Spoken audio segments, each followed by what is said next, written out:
Fórum para divulgar y discutir sobre nuestros derechos. Cordial saludo. El día de hoy en el Semillero Forum nos acompaña Jessica Castaño, profesora de la Universidad de Caldas, adscrita al Departamento de Desarrollo Humano. Además, hace parte del colectivo de investigación Pluriversos, Cultura y Poder y pertenece al Observatorio en Género y Sexualidades de la misma universidad. Para dar inicio a este diálogo y en aras de abordar el tema relacionado con el género y la democracia, quisiéramos empezar por preguntarle qué es el género.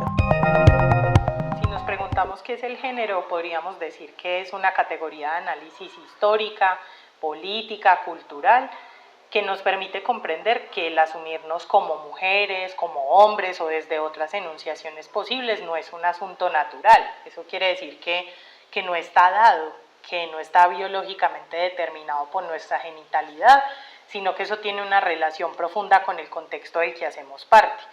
Podríamos decir que las sociedades le asignan ciertos significados, ciertos roles, ciertas características a lo que entienden como masculino o como femenino, de acuerdo con la genitalidad con la que nacemos, o sea, con el sexo asignado al nacer, pero esto se convirtió en un mandato.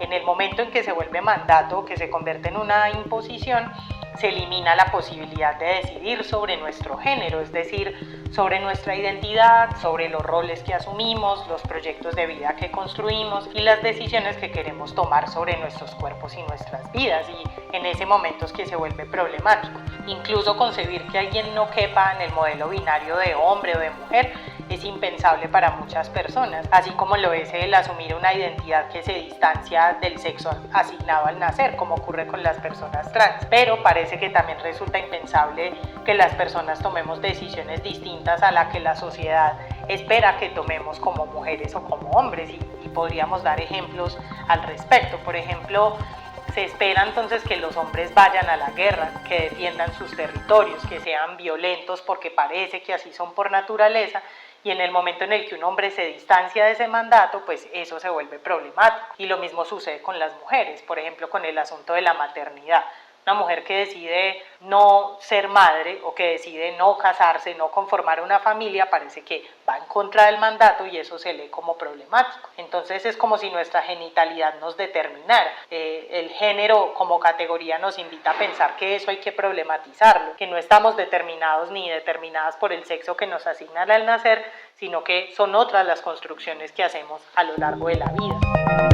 El concepto de género adquiere una gran relevancia en los contextos de democracia, donde estos se convierten además en una herramienta para efectos de debatir las problemáticas entre los diversos colectivos y en tal medida llegar a los mayores acuerdos posibles frente a las mismas. Aún así, sabemos que en la práctica también hemos encontrado amplios distanciamientos entre la ciudadanía y los representantes, pero además se ha observado que cuando los mismos se efectúan son excluidos del diálogo innumerables sectores de la sociedad que lo enriquecerían. Y en este sentido surge necesario preguntarse entonces por qué es determinante un concepto bien desarrollado de género para una democracia incluyente y deliberativa. Creo que pensar estas discusiones sobre el género en medio de la democracia es muy interesante. Para empezar, podríamos decir que una democracia deliberativa no podría partir de mandatos que se entiendan como incuestionables. Ese creo que tendría que ser un punto de partida, sino que tendría que preocuparse por comunitarizar las preocupaciones que tengamos como sociedad, por comunitarizar las preguntas que tengamos como sociedad. Es decir, si no entendemos muy bien cuál es el sentido de estas discusiones sobre la equidad de género, por qué estamos hablando tanto hoy sobre diversidad sexual, por qué eso está en las agendas políticas, mediáticas de los movimientos sociales hoy, por ejemplo, tendríamos que estar pensando como sociedad colombiana cómo resolverlo, cómo juntarnos para entenderlo, cómo ponernos en tensión, cómo expresar nuestros desacuerdos y nuestros desencuentros al respecto. Y esto no tendría que significar el leer la perspectiva, la mirada o la opinión de la otra persona como si fuese desechable o insignificante, que es un poco lo que nos está pasando hoy, como los distintos bandos defendiendo una u otra posición y parece que es bien difícil podernos escuchar. Un principio claro entonces tendría que ser el del debate, el de la argumentación basada en la escucha en comunidad, pero es claro que en este país eso se nos hace bien difícil. Incluso podríamos poner en tensión el asunto de la inclusión, a propósito de la pregunta por una democracia incluyente, porque el problema muchas veces es justo ese, que queremos, entre comillas, incluir o integrar a quienes consideramos distintos a una lógica ya establecida, a unas condiciones ya determinadas y sin problematizar los mandatos que nos gobiernan. Y ahí vale la pena preguntarse, ¿es eso lo que estamos buscando? ¿Incluir a la diversidad en lo ya existente o que su presencia más bien nos lleve a cuestionar lo establecido y a transformar las lógicas que nos han hecho tanto daño? Yo no creo que el camino sea, por ejemplo, decirle a las personas trans que las queremos incluir a un mundo que ha sido pensado y diseñado únicamente para las personas cisgénero, es decir, para quienes asumimos nuestra identidad de acuerdo con el sexo que nos asignaron al nacer. Tendríamos que estar pensando cómo escuchar a las personas trans para que nuestros escenarios comunitarios, institucionales, deliberativos tengan otra perspectiva, que nos podamos hacer otras preguntas, que reconozcamos otros problemas y no pedirles que se adapten a lo ya existente. Eso creo que es problemático. Es importante entonces comprender qué es esto del género, qué es lo que estamos discutiendo, pero también habría que preguntarnos qué es lo que estamos entendiendo por democracia, por inclusión y por deliberación. También es claro que pese a las dificultades de un diálogo democrático en el que todos tengamos cabida, precisamente el pensar cómo juntarnos para manifestar los diversos criterios puede decirse que también se constituye en un avance en la medida que se piensa como sociedad la manera de llegar a espacios de debates en los que puedan efectuarse cuestionamientos que busquen una verdadera democracia incluyente. Entonces surge la pregunta de qué tanto hemos avanzado en estudios de género y garantías en nuestro país, cuáles han sido las principales reivindicaciones. En cuanto a avances y a reivindicaciones, podríamos hablar en primer lugar de unos avances académicos muy importantes para Colombia en las últimas décadas, como son, por ejemplo, los programas de posgrado en materia de estudios de género. Eso creo que es importante, contar con esto, contar con líneas de investigación en todo el país que hoy se centran en construir conocimiento acerca de las realidades de las mujeres, de las diversidades, de las disidencias. Creo que este es un camino bien interesante que hemos venido recorriendo, además teniendo en cuenta que la presencia de nosotras en la academia siempre ha sido una disputa. Entonces creo que eso es muy interesante, o contar con personas trans como docentes en las universidades. Esos son como avances que poco a poco se van logrando, así como la consolidación de observatorios de género, como el que tiene la Universidad de Caldas en este momento, que es el GESEX, por ejemplo. Creo que esos son avances en materia académica. Por otro lado, hay cada vez un fortalecimiento mayor de los movimientos sociales, de las organizaciones, de colectivas que hace muchos años vienen pensándose estos temas de género y posicionándolos en las agendas políticas, que también ha sido toda una lucha, también ha sido todo un debate y que sigue siendo como una constante disputa, por ponerlo así, porque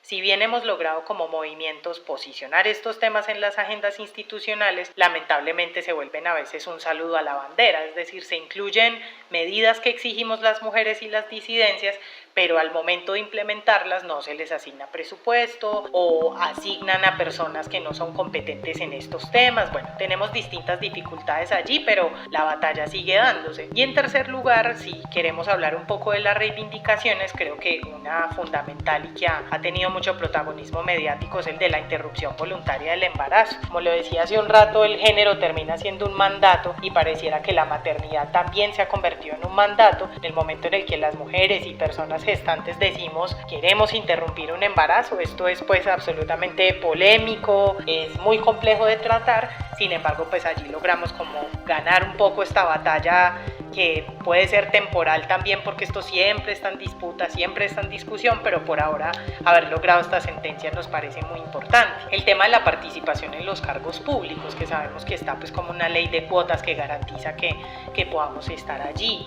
En el último tiempo hemos logrado también pronunciamientos frente a la salud menstrual, cómo hacer que a las personas menstruantes se nos reconozcan también una serie de garantías que requerimos por el hecho de menstruar. La ampliación, por ejemplo, de la licencia de paternidad, que implica reconocer que los hombres, que los padres también tienen una responsabilidad importante en la crianza. La construcción de políticas públicas para la equidad de género es una reivindicación muy importante que seguimos movilizando, al igual que las agendas LGBTI, de diversidades, de disidencias, que con el paso de los años se van fortaleciendo también y que se va reconociendo como las necesidades específicas que cada población tiene. Sin embargo, cada una de estas reivindicaciones trae sus retos y trae sus dificultades. Por ejemplo, pensar en que hoy contamos con una sentencia que avala la interrupción voluntaria del embarazo hasta las 24 semanas, pero darnos cuenta que eso no se está garantizando como debería ser y que todavía nos encontramos con barreras para hacerlo. O hablar de la ley de cuotas para participar en cargos públicos, pero darnos cuenta que lo que hacen muchas veces los partidos políticos, por ejemplo, es instrumentalizarnos, es decir, no creer que nuestras propuestas son valiosas y que es importante nuestra presencia allí,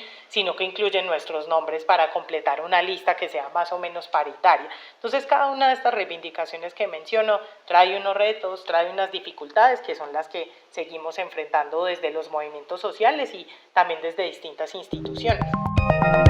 Hasta acá podemos concluir que en efecto, con el paso del tiempo, la organización entre movimientos y colectividades ha permitido que de uno u otro modo tengamos avances en cuanto a las exigencias de derechos e inclusión propios del género. Sin embargo, siguen existiendo amplias barreras tanto en el ámbito político como el social para que los propósitos buscados sean materializados. De ahí que resulte necesario no solamente posicionamientos en los temas de agendas institucionales y similares, sino también la búsqueda de herramientas que permitan la realización de mayores garantías. Es por ello que uno de los retos seguirá siendo, por tanto, la implementación del diálogo y de amplios espacios deliberativos en los que el propósito esencial sea la práctica de una democracia más incluyente. Gracias por escuchar Forum.